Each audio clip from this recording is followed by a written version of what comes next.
இங்கே வந்து இருக்கணும்னா ஓரளவுக்கு இந்த அரண்மனை ஒரு இது தெரிஞ்சிருக்கணும். அந்த அந்த குடும்பத்தில் அவங்க இங்கே வந்து திருப்பி அதை சீரும் சிறப்புமாக கொண்டு செல்லணும். இது வந்து ரிலே ரேலி மாதிரி. இது வந்து அந்த திருப்பி அந்த ஸ்டிக்கை அவங்ககிட்ட கொடுத்தா தமிழுக்கும் சரி, ஆன்மீகத்துக்கும் சரி, மக்களுக்கும் சரி, தேசத்துக்கும் சரி அரும் பாடுபட்ட இதை வந்து நிலைநிறுத்திக்க வச்சுக்கிற ஒரு பாரம்பரியமான ஒரு சமஸ்தானம். ஸோ இதில் வந்து இது நம்ம எல்லாருமே தொண்டர்கள் தான். அடியேனுக்கு அடியேன்னு சிவனே சொல்ற மாதிரி இது வந்து இந்த அரண்மனைக்கு வந்து பணி செய்ய தான் வர முடியும். அவங்க அப்பாட்ட சொல்லிவிட்டது என்னன்னா, டாக்டர்னா கொஞ்சம் யோசிக்கிறேன். ஏன் யோசிக்கிறேன்னா அது ஒரு தர்மம். அவங்க இந்த கலெக்டர், எஸ்பி இருக்கிற ரெவென்யூ டிபார்ட்மெண்ட் இது மாதிரி பீப்புளுக்கு இருக்கிறவங்க எல்லாம் வந்து அத்தை நீங்கள் பார்த்து போங்கன்னா நான் போகிறேன், இல்லைன்னா இருக்கிறேன்னு நினச்சி அதில் அப்படியே அந்தமா. கடைசியாக பார்த்தீங்கன்னா எங்கள் தாத்தா வந்து டாக்டராக இருந்தாங்க. அதுக்கப்புறம் எங்கள் ஃபேமிலியில் யாருமே டாக்டர்ஸ் கிடையாது. இப்போ இங்கே உள்ள மக்கள் எல்லாருமே, நம்ம ரிலேட்டிவ்ஸ் எல்லாருமே எங்கள் தாத்தா சனத்தில் இப்போ அவங்கள பார்க்குறாங்க. இந்த டாக்டர் இல்லை, இவங்களை படிக்க சொன்னால் மாட்டேன் அப்படின்னா, எங்கள் டாக்டரை படிக்க சொன்னால் முடியாதுன்ட்டான். அதனால் எங்கள் மாமாவே பெண்ணாக பிறந்து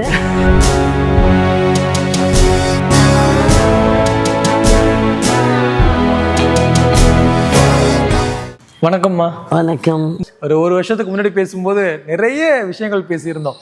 இந்த அரண்மனைக்கு, இந்த சமஸ்தானத்துக்கு வரப்போற அடுத்த ராணி எப்படி இருக்கணும், உங்களுடைய மருமகள் குறித்த நிறைய எதிர்பார்ப்புகளாக நம்ம பேசிட்டு இருந்தோம். ஸோ கிட்டத்தட்ட அதே மாதிரி நீங்க எதிர்பார்த்த மாதிரி ஒரு மருமகள் வந்துட்டாங்க இந்த அரண்மனைக்கு. நீங்க சொல்லுங்கம்மா, எந்த அளவுக்கு ஹாப்பியா இருக்கீங்க? நான் ரொம்ப மகிழ்ச்சியாக இருக்கேன், ரொம்ப சந்தோஷமாக இருக்கேன். அதாவது ராஜா இல்லை, ஸோ இந்த இடத்துல வந்து ஒரு ஒன்மேன் ஷோ மாதிரி இருந்துச்சு. பட் அதில் என்ன இறைசக்தி துணை நிற்கிது. என்னோட மருமக, இந்த சுற்று வட்டாரத்தில் இருக்கிற நெருக்கமான சொந்த பந்தங்கள், ஃப்ரெண்ட்ஸு, என்னுடைய சன், தம்பி, அப்புறம் வரப்போகிற சம்மந்தி எல்லாருமே ஒரு என்ன சொல்ற ப்ரீ டிட்டர்மைண்டு. இது எதுவுமே வந்து நம்ம பிளான் பண்ணியே வரல. எல்லாமே ஒரு ஒன் குளோபலில் இருக்கிற மாதிரி ஒரு அரண்மனையில் ஒன்றா நின்று செயல்பட்டதுனால சிறப்பாக அமைஞ்சிச்சு மேரேஜ். ரொம்ப மகிழ்ச்சி, எல்லையில் சந்தோஷம். எல்லாரும் வந்திருந்தாங்க. அதில் நான் நிறைய பேருக்கு ஃபோனில் தான் இன்வைட் பண்ண முடிஞ்சிச்சு, நிறைய பேருக்கு வாட்ஸ்அப் தான் பண்ண முடிஞ்சிச்சு. இடையில கொஞ்சம் முடியல. அப்புறம் சன்னு நிறைய இடத்துல கூப்பிட்டு பார்த்தீங்கன்னா, இதை தாண்டி கூப்பிடாதவங்களும், அதாவது நம்மளை நேசிக்கிறவங்க, நம்மளை வந்து முகம் தெரியாதவங்க, எல்லையில சந்தோஷத்தில் அவங்களோட தம்பியோட நிறைய ஃபாலோவர்ஸு, இந்த ஃபேன்ஸ் ஃபாலோவர்ஸு, அது போக இந்த ராஜ விசுவாசமாக ராஜ குடும்பத்து மேலே உள்ள அந்த பந்தம், எங்கள் மேலே இருக்கிற அன்பு, அது வந்து பார்க்கவே வந்து இது கல்யாணம் மாதிரியே இல்லை. இறைவனாக எல்லாத்தையும் கொண்டு வந்து எல்லாரும் நிறுத்தி இதை வந்து சிறப்பாக நடத்திக்கிட்ட மாதிரி இருந்தது. திருவிழா மாதிரி நடந்தது. எனக்கு ரொம்ப மகிழ்ச்சியாக இருந்துச்சு. இவங்க தான் நம்ம வீட்டுக்கு மருமகளாக வரணும்னு முடிவெடுத்த அந்த தருணம் எது? நிறைய வாய்ப்புகள் வந்தது, சொல்ல முடியாது, அந்த மாதிரி நிறைய இருந்துச்சு. அதில் எனக்கு இறைவன் மேலே ஒரு பெரிய நம்பிக்கை இருக்குது. என்னோட சிந்தைக்கு உட்பட்டது என்னன்னா, நம்மளை அறிஞ்சிருக்கணும். நான் வந்து பிறந்து வளர்ந்ததெல்லாம் சென்னை. அப்போ இங்கே வந்து இருக்கணும்னா ஓரளவுக்கு இந்த அரண்மனை ஒரு இது தெரிஞ்சிருக்கணும். அந்த குடும்பத்தில் அவங்க இங்கே வந்து திருப்பி அதை சீரும் சிறப்புமாக கொண்டு செல்லணும். இது வந்து ரிலே ரேலி மாதிரி. இது வந்து அந்த திருப்பி அந்த ஸ்டிக்கை அவங்ககிட்ட கொடுத்தா அது சீரும் சிறப்புமாக கொண்டு போகணும். வரவங்களை இன்முகத்தோடு ரிசீவ் பண்ணணும். இன்னொன்று வந்து இது வந்து 3000 வருஷம் பாரம்பரியமான ஒரு தமிழுக்கும் சரி, ஆன்மீகத்துக்கும் சரி, மக்களுக்கும் சரி, தேசத்துக்கும் சரி அரும் பாடுபட்ட இதை வந்து நிலைநிறுத்திக்க வச்சுக்கிற ஒரு பாரம்பரியமான ஒரு சமஸ்தானம். ஸோ இதில் வந்து இது நம்ம எல்லாருமே தொண்டர்கள் தான். அடியேனுக்கு அடியேன்னு சிவனே சொல்ல மாதிரி இது வந்து இந்த அரண்மனைக்கு வந்து பணி செய்ய தான் வர முடியும். இது வந்து முன்னோர்கள் அவ்வளோ சிறப்பாக செஞ்சுட்டு போயிருக்காங்க. பாஸ்கர சேதுபதி தாத்தாலேருந்து ரிபல் முத்துராமலிங்க சேதுபதியிலேருந்து நம்ம வேலுநாச்சியார் ராணி மகாராணி மாதிரி யாரையுமே நிராகரிக்க முடியாது. இப்போ லாஸ்ட்டாக கிரவுண்டு கிங் சண்முக ராஜேஸ்வரர் நாகநாத சேதுபதி எங்கள் மகாராஜா அவங்க காலத்தில் இப்போ வந்து எழுதிக்கிட்டு இருக்கோம் புக்கை. இந்த ராம்நாட்டில் இருக்கிற காலேஜு ஸ்கூலு எதையுமே பாக்கி இல்லை. ஃபார் த பீப்புள் அவங்க சொந்த இதவே கொடுத்துருக்காங்க. அந்த மாதிரி இவ்வளோ செஞ்சுக்கிற இந்த மாதிரி இல்லை, நம்ம அட்லீஸ்ட் அதை மெயின்டைனாவது பண்ணிக்கணும். அப்போ அவங்களுக்கு கொஞ்சம் சப்ஜெக்ட் தெரியணும். நம்ம சம்மந்தப்பட்டவங்களாம் இருந்திருந்தா வெளியூர் இல்லாமல் இந்த பெல்ட்டு இந்த சவுத்து இந்த இந்த இந்த லொக்கேஷன் இந்த லோக்கல் இதில் இருந்தால் ரொம்ப நல்லா இருக்குமேன்னு உள் உணர்வு. பட் வந்தது எல்லாமே வெளிநாடு வெளியூர் அந்த மாதிரியே வந்துச்சு. யோசிச்சுக்கிட்டே இருந்தேன். சரி, நான் வந்து சொன்ன கேள்வியே என்னன்னா, அவங்க அப்பாட்ட சொல்லிவிட்டதே என்னன்னா, டாக்டர்னா கொஞ்சம் யோசிக்கிறேன். ஏன் யோசிக்கிறேன்னா அது ஒரு தர்மம். அவங்க இந்த கலெக்டர் எஸ்பி இருக்கிற ரெவென்யூ டிபார்ட்மெண்ட் இது மாதிரி ஃபார் பீப்புளுக்கு இருக்கிறவங்க எல்லாம் வந்து தேர் ஃபார் பீப்புள். அப்போ உங்கள் குடும்பத்தினன்னு வந்து இப்போ கோயில் போவோம், குடும்பமாக சகிதமாக தான் போய் ஒரு கல்யாணம் நடக்கிறதுன்னு இவங்க குடும்பமாக போய் தான் செய்ய முடியும். நிறையா ரிச்சுவல்ஸ் இருக்கும், எல்லாமே தம்பதி சகிதமாகும். இப்போ அவங்க டாக்டருன்ற ஒரு இதில் வரும்போது அவங்க அதை நீங்கள் இருங்க பேஷண்ட்டை வெயிட் பண்ணுங்கன்னு சொல்லிட்டு நம்ம வந்து பண்ணால் நல்லா இருக்காது. அது அவங்களுக்கு ஓகேவான்னு பாருங்கள். நம்ம இது போக தான் நம்ம அந்த டாக்டர் வேலையை பார்க்க முடியும். இங்கே இருந்துகிட்டே பார்க்கலாம், வேணான்னு சொல்லலை. பட் அது வந்து அது கொஞ்சம் ஒரு ஒரு ஒரு அது எப்படின்னு அந்த அவங்க பொண்ணோட மண்டலமை இருக்கே அப்படின்னா, அவங்க அப்பா சொன்ன நான் சொன்னால் கேட்டுக்கிறோம். அந்த நான் சொன்னால் கேட்டுக்கிறோன்றதுலாம் ஓகே. பட் என் தனிப்பட்ட முறையில் அது இதை கேட்கணுன்னு பார்க்க போனப்போ ஃபஸ்ட்டே நான் கேட்ட கேள்வி, எப்போ நீங்கள் டாக்டர் உங்களால் நீங்கள் வந்து அப்படி இருந்து செய்ய முடியுமான்னு. இல்லை, நீங்கள் பார்த்து என்னை வந்து இவ்வளோ கஷ்டப்பட்டு எல்லாம் நீட்டெல்லாம் பாஸ் பண்ணி படித்து வந்திருக்காங்க. அப்போ இந்த இடத்துல நான் என்னுடைய தர்மத்தை நான் கேட்டதுக்கு அவங்க சொன்னேன், அத்தை நீங்கள் பார்த்து போங்கன்னா நான் போகிறேன், இல்லைன்னா இருக்கிறேன்னு நினச்சி அதில் அப்படியே நான் டமால் இருந்துட்டேன். ஆஹா, இது நல்ல இது வந்து இதுதான் நம்ம பொண்ணு, இதுதான் நம்ம அதாவது அமிக்கபிளாக அட்ஜஸ்ட் பண்ணி பேலன்ஸ் பண்ணி போகிற பொண்ணு எனக்கு வேணும். ஸோ அதாவது நான் நினைக்கிறேன்றது இல்லை, இது நான்றது நான் இல்லை. இங்கே இருக்கிற எல்லாருடைய சார்பில் தான் நான் பேசுறது. தனிப்பட்ட முறையில் நம்மளுக்கு என்ன அதை பற்றி இல்லை. அது ரொம்ப எனக்கு மன நிறைவும். ராஜாட்ட கேட்டுங்க, ராஜா என்ன சொன்னாங்க? அப்போ இல்லை அம்மா உங்களுக்கு சரின்னா ஓகே, நல்ல கிளியராக நீங்கள் கேட்டுக்க. உங்களுக்கு சரின்னா எனக்கு ஓகேம்மா, எனக்கு அதை பற்றி ஒன்றுமே இல்லை. ஆனால் நான் வந்தால் பார்த்தா டிசைட் பண்ணிடணும். நான் இந்த ஒரு ஆள் பார்க்குறேன், இதை பார்த்தா அதை டிசைட் பண்ணணுமா அப்படின்ச்சு. சரி, அதான் பார்த்து பிடிச்சிச்சு. திருமணத்துக்கு பிறகு அவங்களுடைய நடவடிக்கைகள்லாம் இருக்கும் இல்லையா? நீங்க ஆசைப்பட்டிருப்பீங்க, நான் கண்ணாடியில் பார்க்குற மாதிரி இருந்துச்சு. என்னோட டேஸ்ட்டு நிறைய, என்னோட டேஸ்ட்டு நான் ரொம்ப சென்சிட்டிவ், ரொம்ப அதாவது இப்போ இல்லை, இப்போ ரொம்ப ஆரம்பத்தில் பயங்கர சென்சிட்டிவ். பட் அவங்க ரொம்ப நுட்பமாக அதை அவங்க நிறைய அந்த ஹாஸ்டல்லேருந்து வந்ததுனால அது ஒரு ரொம்ப நல்ல விஷயம். என்னென்னா ஹாஸ்டலில் எல்லோரும் இணக்கமாக இருப்பாங்க. இந்த இண்டிவிஜுவலாக வீட்டிலேருந்து போய் படித்து வரவங்க என்ன மாதிரி ஆட்கள்லாம் கொஞ்சம் கஷ்டம். பட் இவங்கெல்லாம் 2 பேருமே ஹாஸ்டலில் படித்து வந்ததுனால யார் வந்தாலும் சரி. அன்றைக்கி கூட ஒரு ஜட்ஜு வந்தாங்க வீட்டுக்கு, ஹைகோர்ட் ஜட்ஜு, எங்கள் அண்ணாவுடைய ஃப்ரெண்டு. கல்யாணத்துக்கு விசாரிக்க முடியலன்னு வந்தாங்க. அப்போ தான் ஒரு அவுட்லைன் சொல்லியிருந்தோம். அவங்க வந்தோடனே அவங்க வர்றதுக்கு முன்னாடி அவங்ககிட்ட அவரே அத்தாரிட்டி இன் ஆல் சப்ஜெக்ட். அவங்க நம்ம தமிழ் மொழி மேலே அவங்க நம்ம அரண்மனை ஹிஸ்ட்ரியை சடச்சடன்னு அவங்க எக்ஸ்பிளைன் பண்ண உடனே ரொம்ப அப்ரிஷியேட் பண்ணிட்டு போனாங்க. ஸ்டன் ஆகிட்டார். யாரா இது, நம்ம தான் இப்படி பேசுவோம். வந்து இப்போ வந்து 1 வாரம் கூட ஆகலை, 1 வாரத்துலேயே வந்துட்டாங்க விசாரிக்க.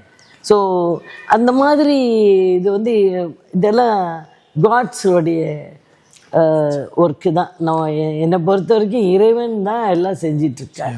நம்ம அந்த பயணத்தில் சரியாகவும் நெறியாகவும் நம்ம எண்ணங்கள் வந்து சரியாக இருக்கும் பட்சத்தில் இன்னும் நல்லா சீரும் சிறப்புமா. என் பாப்பாவுக்கு ரொம்ப பிடிச்சிச்சு, என் பொண்ணுக்கு. ஏன்னா அவங்க உலகமே உயிரே அவங்க அண்ணா. அப்போ அந்த இடத்துல அதுக்கு பிடிக்கணும், அதுதான் ஃபஸ்ட்டு. சரி, அவங்கெல்லாம் இவங்க 3 பேரும் நல்லா இருந்தா தானே மருமகன் இந்த டீம் அவங்க 4 பேரும் அப்படி இருந்தால் தானே சிறப்பாக. அவங்களும் பயங்கர ஃப்ரெண்ட் ஆகிட்டேன். அவ்வளோதான், நான் ஃப்ரீ ஆகிட்டேன். இப்போது கொஞ்சம் ரிலாக்ஸ்டாக ஆகிட்டேன். இப்போது நான் அரண்மனை பொறுப்புகள் எல்லாமே கொஞ்சம் அவங்களும் கொஞ்சம் அப்படியே எடுத்துக்கிட்டோம் அப்படின்னு பார்த்துட்டே இருக்காங்கல்ல. இப்போ நான் பேசுறதே மாதிரி தான் இருக்காங்க. So she will do as her வே.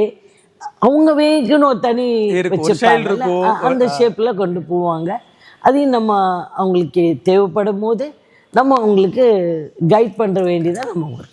அம்மா இப்போ சொல்லிக்கிட்டு இருந்த மாதிரி தான் ரொம்ப ஒரு மிகப்பெரிய ஒரு 3000 ஆண்டுகள் பாரம்பரியம் பழமை மிக்க ஒரு குடும்பத்துக்குள்ளே நம்ம வரோம், ஒரு ராஜா வம்சத்துக்குள்ளே வரோம். அப்படிங்கும்போது இன்னும் சொல்லப்போனால் வேலுநாச்சியார் அவர்கள் பிறந்த வீட்டுக்கு நீங்கள் வந்திருக்கீங்க. அப்படிங்கும்போது அது எப்படி இருக்குது? அந்த பாரம்பரியத்தை நம்ம பத்திரமா காப்பாற்றணும் அப்படிங்கிற அந்த ஒரு எண்ணம் இருக்கும் இல்லையா?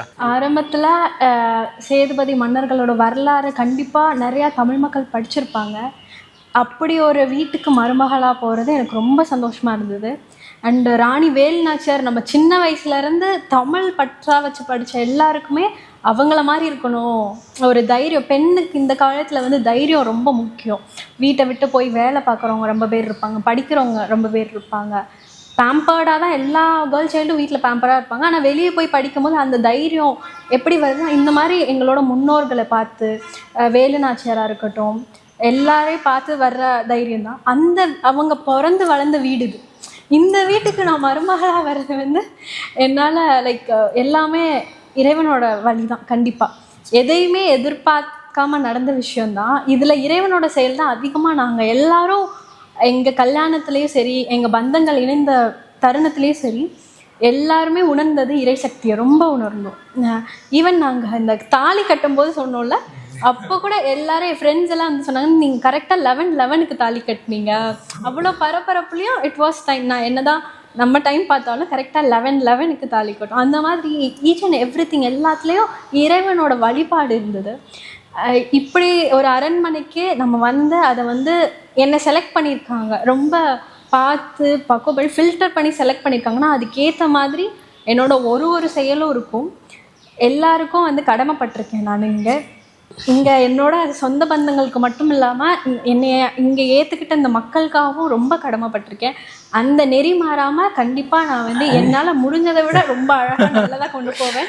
எல்லாத்தோட ஆரோக்கியத்தையும் பார்த்துப்பேன். எனக்கு ஒரு நம்பிக்கை இருக்குது, கண்டிப்பாக அதை நான் செய்வேன். ரொம்ப புரிச்சு போய் உட்காந்துருக்காங்க அம்மா நீங்க பேச. நீங்க வந்து இந்த அரண்மனைக்கு மருமகளா வரும்போது நிறைய விஷயம் ஷேர் பண்ணியிருந்தீங்க. அப்போ வந்து நிறைய ரெஸ்ட்ரிக்ஷன்ஸ் இருந்தது, பெரியவங்க நிறைய ரூல்ஸ் அண்ட் ரெகுலேஷன்ஸ்லாம் இருந்தது அப்படின்னு சொல்லிட்டு. ஸோ அதெல்லாம் குறித்து அவங்க கிட்ட பேசுறீங்களா? நீங்க வரும்போது அரண்மனை எப்படி இருந்தது, இப்போ அவங்க வரும்போது அந்த அரண்மனை எப்படி இருக்கு? அதாவது நான் வரும்போது வந்து சொன்னதே வந்து வெளியெல்லாம் போக முடியாது, ஒன்லி ரிச்சுவல்ஸு, நல்ல விஷயங்கள் போகலாம். அதுவும் ரொம்ப பார்த்து தான் அப்படிலாம் இருந்தது. அதெல்லாம் எங்கள் ராஜா வந்து எல்லாத்தையும் இழுத்து உள்ளே கொண்டு வந்துடுறோம். அப்புறம் நாங்கள் வெளியே போயிடுறோம். முக்கியமானதெல்லாம் இப்போ நாங்கள் வெளியெல்லாம் இப்போ போய் பண்ணுனால அஸ் எ டாக்டர். அது அப்போ வந்து அந்த காலங்கள் இப்போ 32 இயர்ஸ் ஆச்சு. எனக்கு 94 கல்யாணம். இப்போ இவங்களுக்கு இப்போ கல்யாணம் ஆனதுனால அது எவ்வளோ பெரிய கேப்பு. அதனால் நிறைய மாற்றம் ஆகிருக்கு.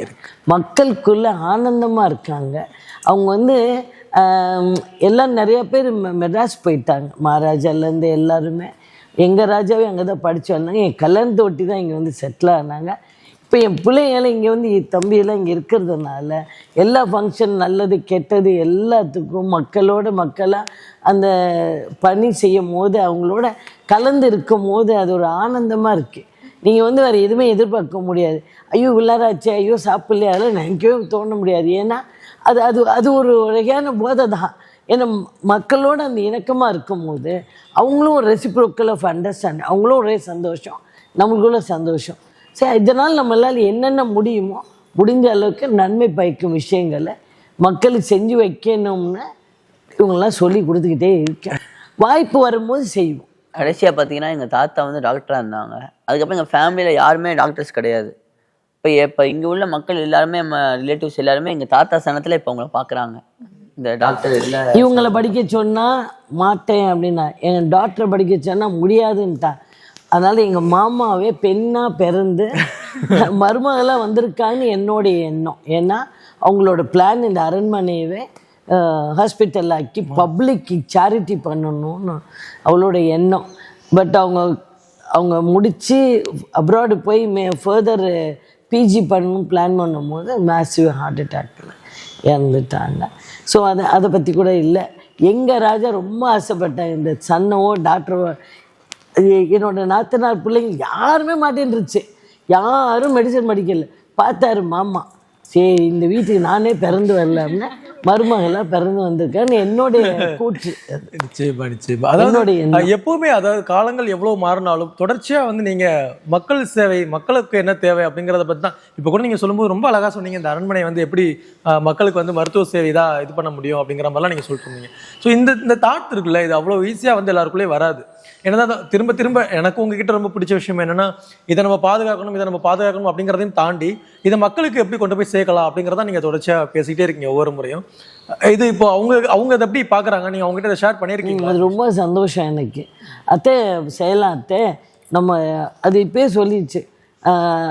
நம்ம இதில் ஏதாவது ஒன்று கிளியர் பண்ண சொல்லுங்க அத்தை, நம்ம ஸ்டார்ட் பண்ணி நான் மீன் டைம் நான் அப்படியே படிச்சுக்கிட்டேன், நம்ம இதை ஆரம்பித்து போயிடலாத்த, நான் ரெடியாக இருக்கேன்னுச்சு. எனக்கு அது ரொம்ப மகிழ்ச்சி. எல்லோரும் வந்து பார்க்க விரும்புவாங்க. நான் வீட்டுக்கு இங்கனுக்குள்ளேயே நான் சொல்ல பக்கத்துலேயே எல்லோரும் வந்து ஒரு அவங்களுக்கு ஒரு சந்தோஷமாகவும் இருப்பாங்கல்ல. நம்ம ராணி ஒருத்தவங்க டாக்டராக வந்திருக்காங்கன்னு, அது ஒரு மாசு. அதுக்கு வந்து நம்ம அதுக்கு செய்கிறோம். படித்த படிப்பை வந்து சரியாகவும் நிறையாகவும் கொண்டு போகும்போது அதுவும் இன்னொன்று எனக்கும் அது மகிழ்ச்சி. எல்லாமே அது எல்லாம் இன்டர் கனெக்ஷன் தான்.